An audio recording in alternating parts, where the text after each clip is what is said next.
All right, guys. Welcome to the March 2020 budget review. Getting into it here. Nothing from AdSense. You see, I got a little bit more than I expected on the paycheck. That is after taxes, and it's not a full paycheck. So that'll be a little better next month. This month, I got one full paycheck and then a partial one for like $400. No referral income, which would be from um, Instacart, so nothing there. And then other income, affiliate income was I think $2.36. That's from Amazon affiliates. And that is because I got terminated from the program a few months back for not generating enough sales. So I'll try again when the channel's bigger, but for right now, they just paid me out the balance that I had in there. Interest income, that is just the interest that's coming off my savings accounts. And recently the interest rates were cut, so it is a little bit lower than it used to be. And you guys see here return purchase of $81. That is last month I told you guys I bought that pea coat and then decided against it, so returned it this month. Also got a tax refund. This is just from the state. You'll see below I had to pay the federal. Car insurance and car payment are right on. Somehow, amazingly, I was under budget for fuel because I actually went home and did a good amount of driving compared to how I normally do when I go home. Because I was hanging out with my girl, and one of the things we did, we just went for a drive one night. So put a lot of extra miles on the car, and it must just be because gas prices are so low. They're about $1.46 here in Columbus. And then with the electric, I don't know why I set the budget at $21 because it's, I don't think ever that low, but I just paid whatever was due on that. Internet's the same. Now phone, it's not that the phone wasn't due this month. It's just how the payment, like the payment due dates fell. So I'm actually planning on paying that this Saturday. So that'll just fall on April's budget. Gas is right on. Student loan is right on. And then, yeah, look at all this. So as you guys know, and you might know a little bit more if you watched my last live stream about the coronavirus and how that's affecting me. But essentially, we're having an issue here in Columbus with food. A lot of the grocery stores don't have food, or they've got bits and pieces. I essentially go in the morning on my way to work, and then on my way home from work, and I do that just about every day to just have enough. And that partially contributed to this. Also, partially contributed to it was me going out of town, which, like I said, I try to eat cheap when I'm out of town, which means eating fast food. And then part of it as well is just with the virus, like they've been encouraging you to go out to fast food drive-throughs and like carry out restaurants. That way, like you're not getting as exposed to things. But this is something that's never happened. I don't think ever. And that is I actually went over in groceries. So I've been buying like the same amount of groceries. And honestly, I haven't been looking at the prices. The only thing that I can think of is that they've raised their prices due to the scarcity of the food and just sort of taking advantage of the situation. Restaurants, you'll also see that I went over on that, although I guess not a huge amount, but for the same reasons as up here. Gifts and donations. So I told you guys when I set the budget this month that I had already donated $1 at the very beginning of the month. And that was, I actually went to an Al-Anon meeting to try to help out and support a friend. And they did this awkward donation thing. So I just donated $1 because that's what I had in my wallet. But the other part of it here is that, so like my girl, she has a dog. Well, it's technically her mom's dog, but anyway, I bought him this toy. I actually got a really good deal on it because it was like $5 and something for one of the really nice ones. I got that because I found a promo code that you got the toy for free and you just paid shipping. Have not gone to the doctor. Still planning on going to counseling, but my counselor is on maternity leave until next month. Rent, water's included in that, and that's right on. Renter's insurance as well. So you will see here, this is my storage. This is actually from February, but the transaction showed up on like one of the early days of March. It just was because I bought the money order in late February. It's also $20 more because I was late paying it. And then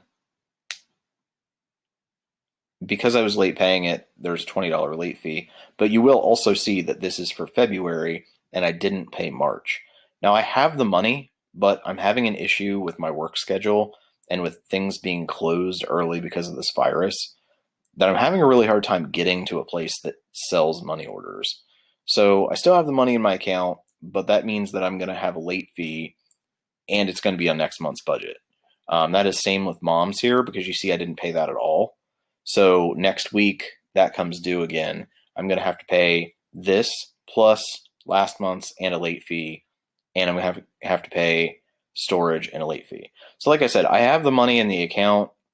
That's not an issue. It's just getting, I may just have to leave on my lunch break from my job and go get these money orders. Because unfortunately, there used to be a Kroger up the street from me that was 24 hours, and it literally went out of business right before this coronavirus stuff happened. It's literally closed.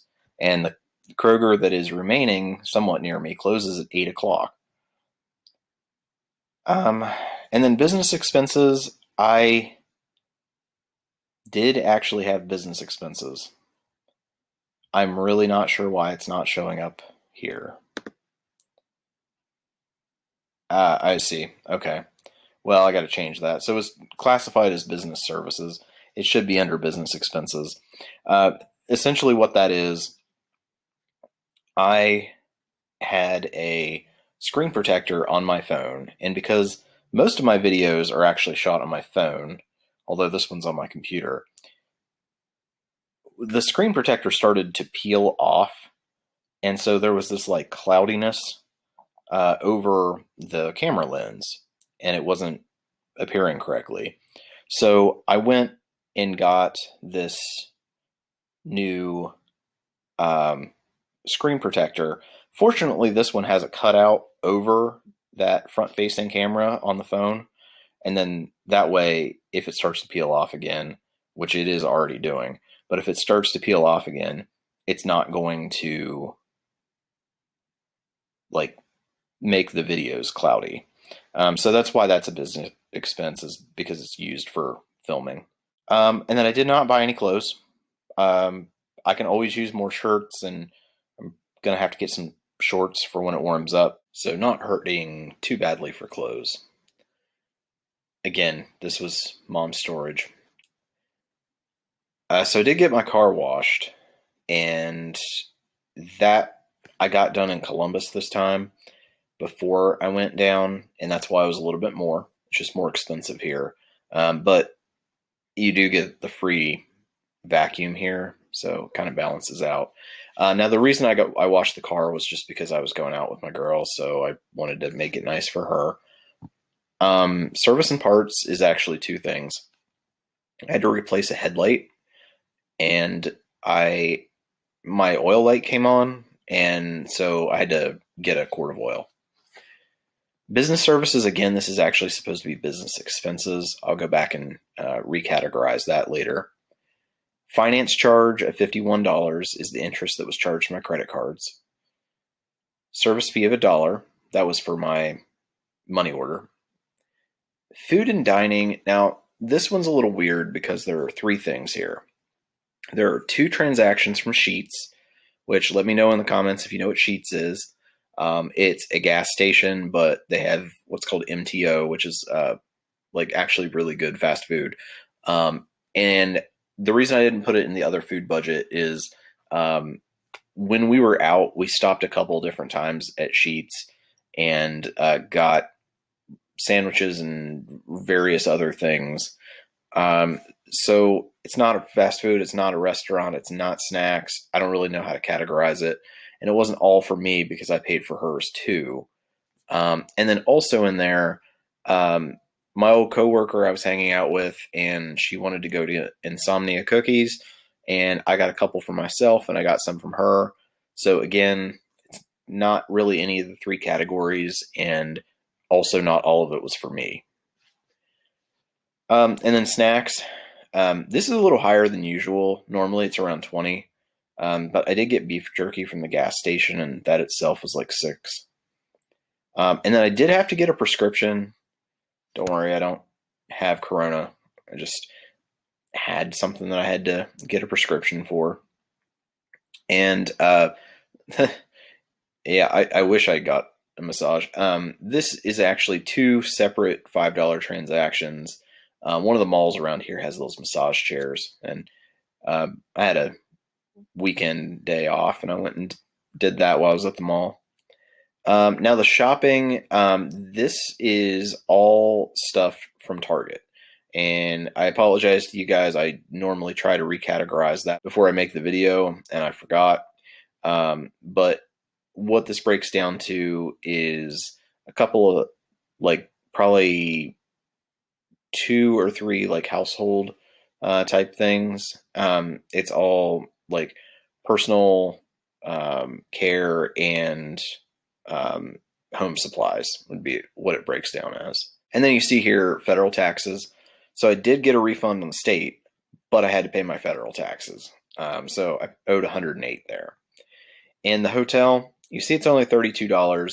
I did go visit home and stayed in the hotel, but I used my rewards points, and that paid for most of it. This was just the remainder. And then the uncategorized for $4. It's kind of a long story, but I had to buy a box of plastic forks. Then turned out I found a fork, so didn't have to use it. I just left it as uncategorized because I'm going to return that. It was just kind of awkward to return it at that moment, so I'm just going to take it to one of the local.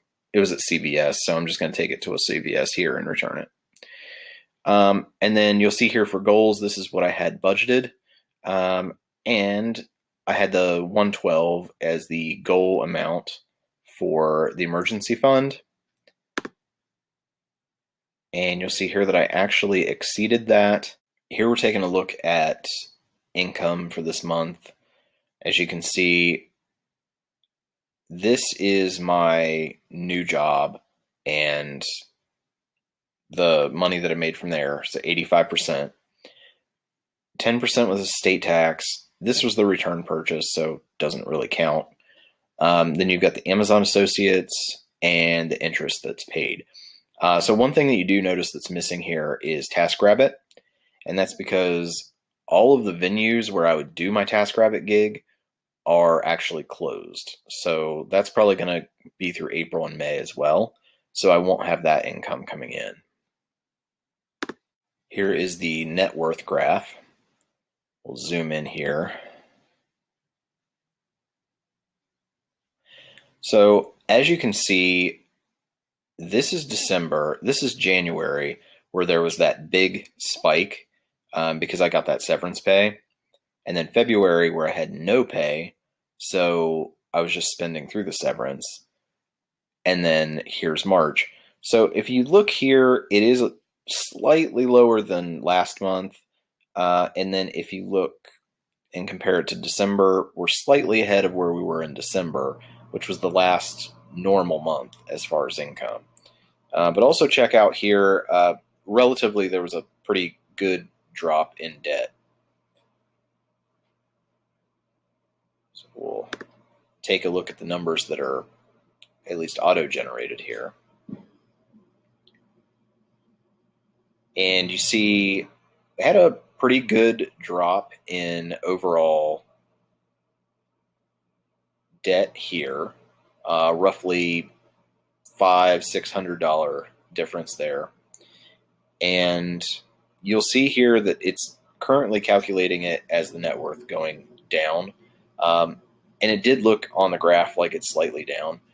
I think the biggest thing that hurt me this month is just the stock market. I have just a few investment accounts that have very little money in each one of them, but still lost a lot of value.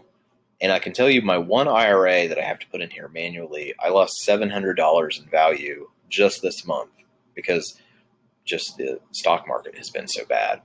So the fact that that dipped down just a little bit, I think that's still really pretty good because I basically balanced out how much I actually lost in the market this month. So this drop in debt was a decrease in debt of $476.61. So then taking a look at the net worth here, I did have to make one adjustment to the way that it's calculated. The checking account, my main checking account, is always different than what it reports here. So adjusting it for the actual balance, that gives a total net worth for this month of negative $172,671.32. That is a decrease in net worth from last month of $1,065.26. As I already said, part of it's a lack of income, and I was spending through the remainder of my severance, and part of it, probably a good chunk of it actually, is from the money that I lost on the market. Like I said, just that one account was $700.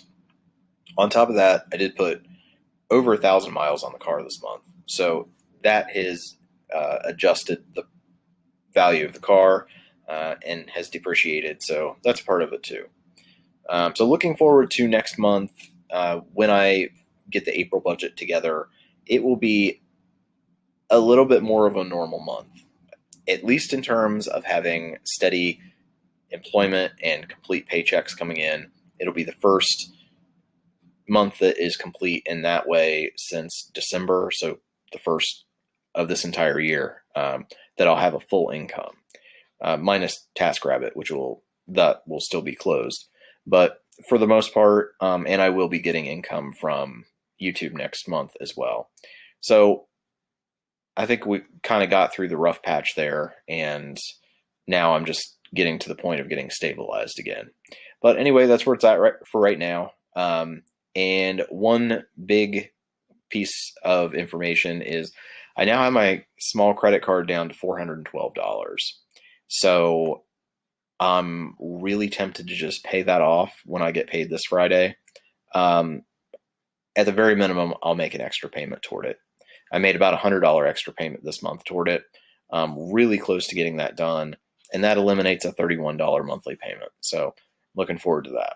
Let me know down in the comments if you guys watched clear to the end. And if you did, tell me how your retirement and your investments did on the market this month.